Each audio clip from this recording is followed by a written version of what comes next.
말씀해 주신 것처럼 이재명 정부의 업무보고 생중계에 대해서는 평가가 엇갈리고 있습니다. 장단점이 있는 것 같습니다. 우선 장점을 한번 꼽아보자면 대통령의 입으로 화두를 던진다. 이 점이 꼽힐 것 같습니다. 그제는 반려동물에 대한 화두를 던졌죠. 최근에 동물복지 사무를 담당하니까 동물 학대 금지, 반려동물 보호 지원 이런 걸 하는 걸 만들자 이러니까 누가 그걸 어디다 둘 거냐, 농식품축산부에 둬야 된다고 하니까 누가 아니다, 그 복지니까 복지부에 둬야 된다까지는 제가 이해를 했는데 일부에서 반려식구를 어떻게 복지부에 두냐, 성평등 가족부로 가야 된다. 반려동물을 복지원을 떼가지고 어떠세요? 황당한가요? 반려동물을 가족의 개념으로까지 확장해 생각하시는 국민들이 많이 있다고 생각하고요. 실제로는 그런 것 같아요. 네, 그렇습니다. 그러면 그쪽에다 만들면 받아주실 생각 있으세요? 국민이 원한다면 해야죠. 네. 대통령이 이렇게 화두를 던지니까 시민들의 다양한 의견도 들을 수 있었습니다. 저는 개인적으로 괜찮다고 봅니다. 예. 우리 인간이 당연히 같이 가야 된다고 생각합니다. 이제 성평등이나 남녀 차별에 대해서 다루는 곳인데 그거를 반려동물 소관으로 넣는 것은 좀 취지에 안 맞는 것 같다. 부서가 문제가 아니라 얼마나 더 많이 우리 반려동물한테 베네핏을 줄 수 있는지 그게 더 중요하다고 봐요. 농림부에서 계속 해왔던 거를 다른 부서로 이관하자라는 이야기를 꺼낸 것 자체는 대단히 칭찬해 줄 만은 하죠. 성평등 가족부로 가는 것들도 특별히 반대할 이유는 없다. 장윤 변호사님, 반려동물은 아직 우리 법에는 물건으로 맞습니다. 규정이 돼 있잖아요. 네. 근데 이게 이제 성평등 가족부 소관으로 옮기려면 좀 복잡한 법 개정이 수반돼야 될까요? 민법상 왜냐하면 이 동물을 해하게 되면 손괴죄로 처벌받고 이래요. 예. 그러니까 하나의 어떤 생명체로 법적 지위를 갖고 있지는 못하거든요.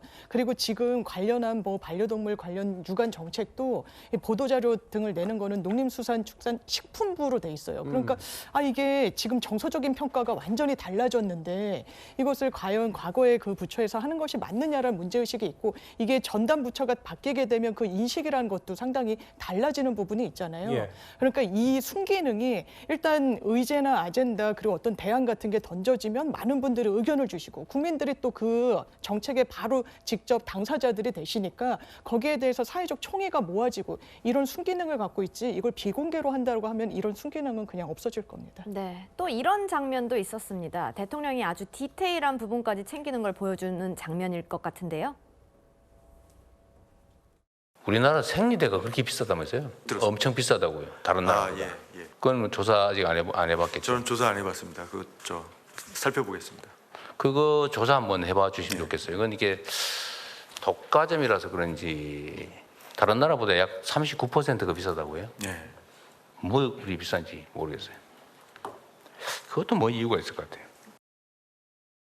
이렇게 대통령이 우리 사회에 생각해볼 화두를 던진다. 그리고 아주 세밀하게 일을 하는 걸 보여주는 그런 차원에서는 긍정적일 수 있지만 지나치게 논쟁을 유발하는 측면이 있다. 이런 지적도 있습니다. 대표적으로 북한 관련 장면이 꼽힙니다. 진짜 원수가 된 것 같습니다. 과거에는 원수인 척 했던 것 같은데 요즘은 진짜 원수가 돼가는 것 같아요. 북한은 혹시 남쪽이 북침하지 않을까 이 걱정을 해가지고 삼중 철책 치고 혹시 탱크라도 넘어오지 않을까 해서 평원 지역에는 방벽을 쌓고 국민들한테 못 보게 막는 이유는 그냥 뭐예요? 국민들이 선전전에 넘어가서 빨갱이 될까 봐? 그거 아닌가요 원래? 예, 맞습니다. 국정원 정도는 이런 걸 봐도 안 넘어가는데 우리 국민들은 이런 거 보면 홀딱 넘어가가지고 빨갱이가 되지 않을까 걱정하는 거죠. 그렇죠. 이건 정말 문제입니다. 국민들의 의식 수준을 너무 폄하하는 거죠.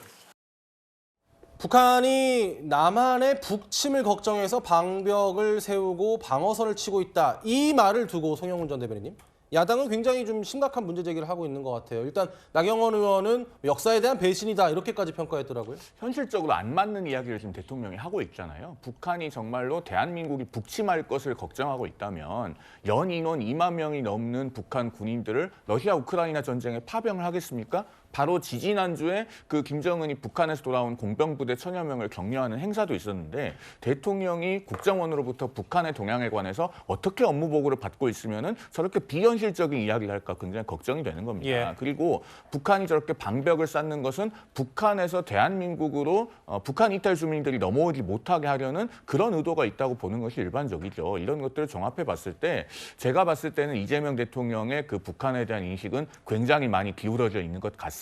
최근에 우려가 되는 것이 그 국방부가 그 군사분계선 일대 우리 군인들에게 북한이 군사분계선을 넘어와도 사격을 신중하게 하라는 취지로 지시를 했다고 해요. 그러니까 대응 사격을 해야 될 상황인지 면밀하게 판단하라는 것인데 그래서 최근에 10번 넘어온 중에 4번은 사격이 없었다고 합니다. 아니 북한 군인들이 군사분계선을 넘어오는데 언제 상황 판단을 면밀하게 하고 있습니까? 즉각적이고 엄정하게 대응을 해야죠. 지금 이런 것들이 모두 국민적인 그 대북 정책에 대한 우려로 작용하고 있기 때문에 정말로 대통령의 북한에 대한 발언 하나가 신중해야 되고 무엇보다도 북한에 대한 객관적인 상황 인식을 근거로 한 대북 정책이 추진이 되어야 한다라는 말씀을 드리겠습니다. 네, 또 하나의 부작용은 오류입니다. 생중계에서 나온 말이 틀린 말이어도 즉각적인 검증이 안 된 채로 전 국민에게 전파될 수 있다는 건데요. 대표적인 장면 보고 오시죠. 콩을 수입을 하는데 수입되는 게 대체적으로 얼마고 그중에서 유전자 조작된 건 얼마, 안 된 건 얼마 이거 좀 알고 싶어서요. 아, 예. 모르시면 나중에. 심양국장 답변 드리겠습니다. 네. 이쪽입니다.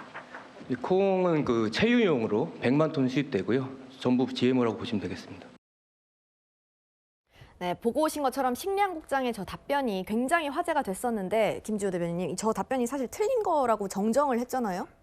답변이 조금 틀릴 수도 있습니다. 뭐 사실은 문헌이나 서류를 보고 이야기하는 게 아니기 때문에 오류가 있을 수 있죠. 그렇지만 국민들 입장에서 보면은 정말 저런 고위공직자들이 구중궁궐이라는 그런 관청에만 갇혀서 이익단체, 끼리끼리 힘있고 돈 있고 조직 있는 사람들 얘기만 들으면 사실은 대한민국 그러한 어떤 행정 관료들이 국민과 멀어지겠죠. 이재명 정부는 국민 주권을 표방하기 때문에 저렇게 공개하면서 아니 저렇게 오류가 나왔으면 이제 다음번에는 오류가 없을 거잖아요. 저는 이재명 대통령이 그 반려견 관련 얘기하는 굉장히 감명받았습니다. 성남시장 시절에는 모란시장에 있는 개식용 식당을 금지했고 많은 반발이 있어서 경기도지사 때는 경기도 일원에 있는 그런 식용 그 개 도살 그 현장을 굉장히 단속을 해서 많은 반발을 받았지만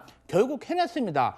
지금 대통령이 돼서 이 반려견 그리고 그런 문화 자체 철학적인 문제 제기를 하고 있는 부분이잖아요. 저는 권력이 있고 힘이 있고 권한이 있는 공직자들은 좀 더 국민과 다가가는 그러한 행정을 해야 되고 대통령이 저런 모습을 했을 때 한 번이라도 저 국장님이나 장관들이 현장에 가서 살핀다면 우리나라 행정 효율이 5%, 6% 상승하는 그 효과가 있다고 생각합니다. 예, 이렇게 평가가 엇갈리니까요.